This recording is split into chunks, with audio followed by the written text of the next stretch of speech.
আসসালামু আলাইকুম everyone, welcome back to my channel my daily vlogs. আজকে একটি দারুণ স্বাদের রেসিপি নিয়ে আপনাদের সামনে হাজির হয়েছি। আজকে আমরা চাইনিজ রেসিপি শেয়ার করব আপনাদের মাঝে।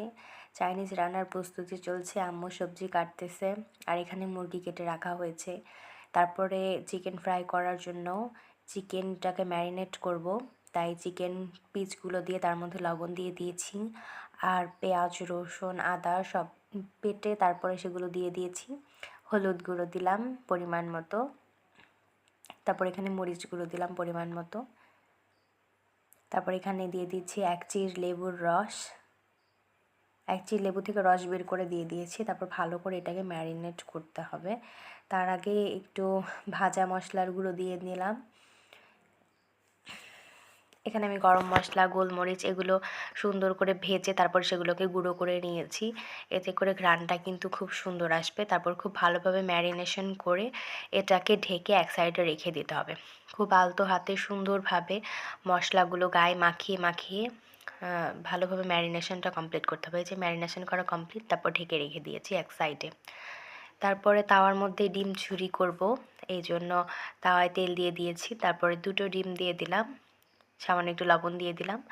এখন ডিমগুলোকে একদম ঝুরা ঝুরা করে রাখতে হবে, যেহেতু চাইনিজ রান্না করতেছি। এখানে ভেজিটেবলে তারপরে হচ্ছে সবজিতে দিব, আর হচ্ছে আপনার ফ্রাইড রাইস যেটা রান্না করব সেটার মধ্যে ডিমের ঝুরা দেব। এজন্য হচ্ছে ডিমগুলোকে সুন্দর করে ঝুরা ঝুরা করে ভেজে নিয়েছি। এই যে দেখেন, যেহেতু আমরা অল্প রান্না করতেছি সেজন্য সব কিছুর পরিমাণই অল্প অল্প। তারপরে এইখানে সবজিটা রান্না করব, সেই জন্য আদা কুচি তেল গরম হওয়ার পরে আদা কুচি দিয়ে দিয়েছি, রসুন কুচি দিয়ে দিয়েছি পরিমাণ মতো। তারপরে এটাকে সুন্দর করে ভাজতে হবে, হালকা ব্রাউন কালারে নিয়ে আসতে হবে। এই যে চুলাটা একদম মিডলে রেখে ভালো মতো ভাজতে হবে। তারপরে কিন্তু এখানে চিকেনগুলো দিয়ে দিলাম। ভেজিটেবলে কিন্তু চিকেনটা দিতে হবে, ছোট ছোট করে পিস করে চিকেনটা দিয়ে দিয়েছি। তারপর এখানে লবণ দিয়ে দিলাম স্বাদ মতো। তারপর গোলমরিচ দিয়ে যে আমি ভাজা মশলাটা বানিয়ে রেখেছিলাম সেই ভাজা মশলাটা দিয়ে দিয়েছি। তারপর এটাকে ভালো করে নেড়ে উল্টিয়ে পাল্টিয়ে সুন্দর করে ভেজে নিতে হবে। চিকেনটা যখন একদম দেখবেন যে সাদা সাদা একটু ব্রাউন ব্রাউন কালার ধারণ করেছে তখন বুঝবেন যে পারফেক্ট হয়েছে। তো আমার চিকেনটা কিন্তু পারফেক্টভাবে হয়ে গেছে। তারপর এখানে আমি সবজিটা দিয়ে দিচ্ছি। দেখে বুঝতে পারছেন যে সবজিটা কোন শেপে কাটা হয়েছে। আমরা এখানে ফুলকপি, পেঁপে, তারপরে গাজর এগুলো দিয়েছি, আর পেঁয়াজ কলি দিয়েছিলাম সবুজ কালার আনার জন্য, কিন্তু পেঁয়াজ কলিটা একটু পরে দিয়েছিলাম। আর এখানে কিন্তু স্বাদ মতো চিনি আর লবণ দিয়েছি, কাঁচামরিচ কুচি দিয়ে ভালো করে নেড়ে এক সাইডে রেখে দিয়েছি পাশের চুলায়। আর এই পাশের চুলায় কিন্তু আমরা পেঁয়াজ কুচি রসুন কুচি ভালোভাবে ভেজে তার মধ্যে আবার চিকেন দিয়ে দিয়েছি। তারপরে চিংড়ি মাছ দিয়ে দিয়েছি, কাঁচামরিচ কুচি কুচি করে কেটে সেটা দিয়ে দিয়েছি। তারপরে স্বাদ মতো লবণ দিয়ে দিয়েছি। এখানে ফ্রাইড রাইসটা রান্না করব সেই জন্য। তারপরে এখানে কিন্তু গরম মশলার যে ভাজা মশলাটা করেছিলাম আমি আর কি, ওই ভাজা মশলাটা কিন্তু আবার দিয়ে দিয়েছি এখানে। ভাজা মশলাটা কিন্তু চাইনিজের প্রত্যেকটা রান্নায় দিতে হয়, তাহলে মজা লাগে। আর এই যে ভেজিটেবলটার মধ্যে কিন্তু এই যে পেঁয়াজ কলিগুলো দিয়ে দিয়েছি আমি। তারপর একটু ভালো করে নেড়ে নিয়েছি। এই যে রান্না করা হচ্ছে।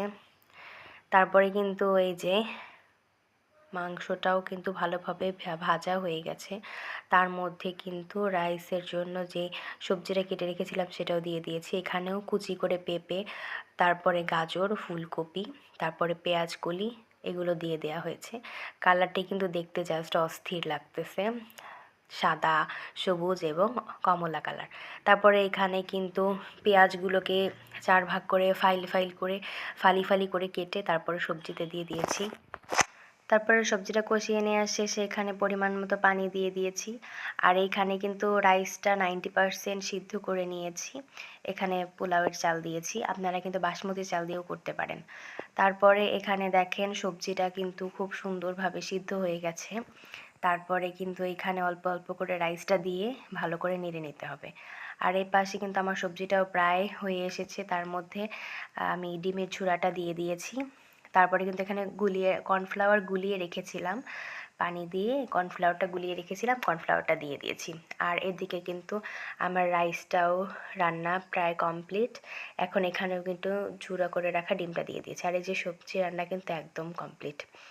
তারপরে রাইসটাও কিন্তু হয়ে গেছে, আর এখানে চিকেন ফ্রাই করা হচ্ছে।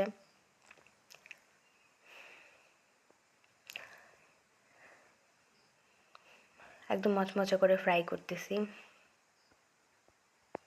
উল্টিয়ে পাল্টিয়ে সুন্দর করে ভেজে নিতে হবে। এই যে দেখেন ফাইনাল লুক। আপনারা অবশ্যই সবাই বাসায় ট্রাই করবেন এবং কমেন্ট করে জানাবেন কেমন হয়েছিল।